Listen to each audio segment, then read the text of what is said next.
कहते हैं राम के नाम से जो बड़ा है कुछ भी नहीं है। साधु महात्मा भी लगातार ये बोलते हैं कि अगर आप राम के नाम को जपेंगे तो मोक्ष के भागी हो सकते हैं। लेकिन जब नाम में ही इतनी शक्ति है और अगर प्रभु राम के लिए कुछ काम किया जाए तो उसके तो फिर कहने ही क्या।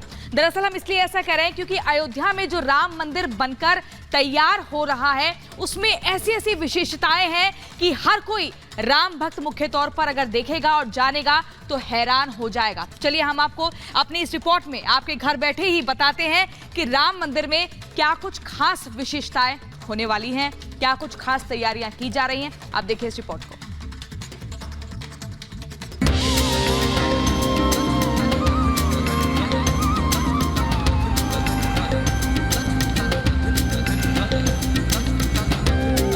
अयोध्या में रामलला की प्राण प्रतिष्ठा की शुभ घड़ी जैसे जैसे करीब आ रही है, राम भक्तों के मन में खुशी की लहर दौड़ रही है। आयोजन को भव्य बनाने के लिए कारीगर पूरे मन से राम मंदिर के काम को अंतिम रूप देने में लगे हैं। इन तमाम तैयारियों के बीच अब मंदिर प्रबंधन राम भक्तों को धीरे धीरे मंदिर की उन खासियतों की जानकारी भी दे रहा है जिसे जानने के बाद राम भक्तों का उत्साह चरम पर पहुंचना तय है। मंदिर प्रबंधन ने जो अयोध्या में निर्माणाधीन राम जन्मभूमि की विशेषताएं बताई हैं, उसके मुताबिक सूर्यदेव स्वयं करेंगे रामलला का तिलक, राम नवमी के दिन किरणों से होगा अभिषेक, ऑप्टो मैकेनिकल सिस्टम से गर्भगृह पहुंचेंगी किरणें। सीबीआरआई के विशेषज्ञों ने तैयार किया प्रोजेक्ट, कम से कम 1000 साल तक टिका रहेगा मंदिर, भूकंप रोधी तकनीक से बनाया गया मंदिर, कई वैज्ञानिकों की टीम ने तैयार की संरचना। 500 साल की संघर्ष के बाद बनने जा रहे इस मंदिर में राम भक्तों को स्वर्गिक आनंद का एहसास होगा। नागर शैली में बनाया जा रहा ये 3 मंजिला मंदिर लंबाई में 380 फीट, चौड़ाई में 250 फीट और ऊंचाई में 161 फीट होगा। जबकि खंबे की बात करें तो इसमें कुल 392 खंबे और 44 दरवाजे होंगे। मंदिर के मुख्य गर्भगृह में प्रभु श्री राम का बाल रूप, प्रथम तल पर श्री राम का दरबार होगा, जबकि मंदिर में प्रवेश पूर्व दिशा में सिंहद्वार से होगा। राम भक्तों को त्रेता युग की वास्तुकला और उस वक्त की निर्माण शैली का एहसास कराने के लिए इस मंदिर में कुल 5 मंडप और 4 परकोटे बनाए गए हैं, जिसके चारों कोने पर अलग अलग देवी देवताओं के मंदिर होंगे। इस मंदिर को त्रेता युग के निर्माण शैली से जोड़ने के लिए मंदिर के किसी भाग में धरती पर कंक्रीट और लोहे का इस्तेमाल नहीं किया गया है। हालांकि मंदिर को नमी से बचाने के लिए इसमें प्लिंथ ग्रेनाइट का इस्तेमाल किया गया है, जो मंदिर को नमी से होने वाली तमाम खामियों से बचाएगा। इतना ही नहीं, मंदिर में त्रेता युग का दृश्य पैदा करने के लिए यहाँ कृत्रिम चट्टान भी बनाई गई है। इसके साथ ही मंदिर परिसर में आने वाले भक्तों की सुविधा का भी पूरा ख्याल रखा गया है और इसके लिए मंदिर परिसर में ही sewer treatment plant, water treatment plant, अग्निशमन, पावर स्टेशन का निर्माण किया गया है ताकि बाहरी संसाधनों पर निर्भरता कम से कम रखी जा सके।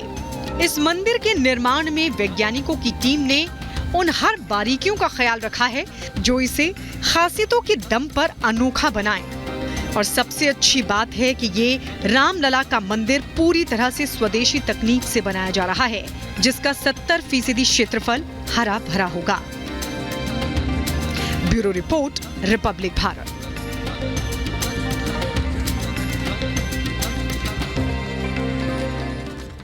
तो 22 तारीख को कौन सी मूर्ति में प्राण प्रतिष्ठा होगी, किसे स्थापित किया जाएगा, इसके चयन के बाद में अब ट्रस्ट ने प्रभु राम के वस्त्रों को लेकर भी जो तैयारियां हैं उसे शुरू कर दी हैं। आपको बता दें, पारंपरिक वस्त्र बनाते हैं काफी लंबे अरसे से बाबूलाल, जिनके परिवार को सूचना दे दी गई है और प्रभु राम का नाम भी दे दिया गया है ताकि वो पारंपरिक वस्त्र बना सके। बाबूलाल क्या कुछ कह रहे हैं, सुनिए।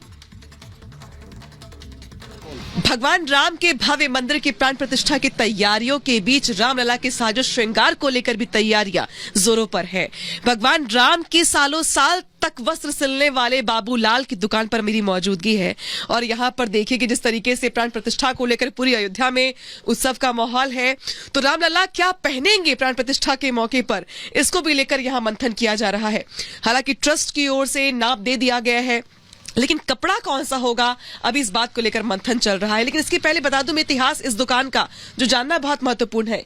ये जो मशीन देख रहे हैं आप, इस मशीन की जो खासियत है वो ये है कि जब बाबरी विध्वंस हुआ था तब से लेकर के आज तक इस मशीन के जरिए जो बाबूलाल का पूरा परिवार है, इनकी ये पहचान बन गया, क्योंकि बाबूलाल के पिताजी और उनके बाद बाबूलाल के बाद शंकर जी, कई पीढ़ियां जो है भगवान राम के वस्त्र सिलती रही। हालांकि अभी मशीन बहुत पुरानी हो गई है, किनारे रखी गई है, अब नई मशीनें काम में लाई जाती हैं, नई मशीनों पर कपड़े सिले जाते हैं। लेकिन आज तक भगवान राम के वस्त्र सिलने का रिकॉर्ड इस दुकान के नाम पर है और शायद यही वजह है कि चाहे मामला शिलान्यास का हो, चाहे दीपोत्सव का हो, या फिर अब बात प्राण प्रतिष्ठा की है, तो इस मौके पर भी वस्त्र तैयार करने का जिम्मा इन्हीं को मिला है।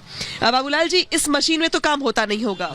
ये हमारे श्री बाबा पांचवें बाबा जी ये खरीदे थे 1857 में और तब से काम चल रहा था। जब पिताजी तत्कालिक पुजारी हमारे श्री लालदास जी थे, उनके माध्यम से हमारे पिताजी और मेरे बड़े भाई साहब भगवत साहब पहाड़ी और मैं शंकर लाल, वहाँ ये दो मशीन, ये बड़ी वाली मशीन, ये छोटी मशीन वहाँ गुम्मत के नीचे रखी जाती थी और पिताजी हमारे अमनिया करते थे, हम दोनों भाई वहाँ बैठ के सीखते थे। ये कर्म सन 92 तक चला। जब ढांचा गिरा है उसके बाद हम लोग वहाँ मशीन ले जाना बंद करके यही मशीन चला रहे हैं और पुजारी जी के माध्यम से पोशाक यहाँ सिलते थे।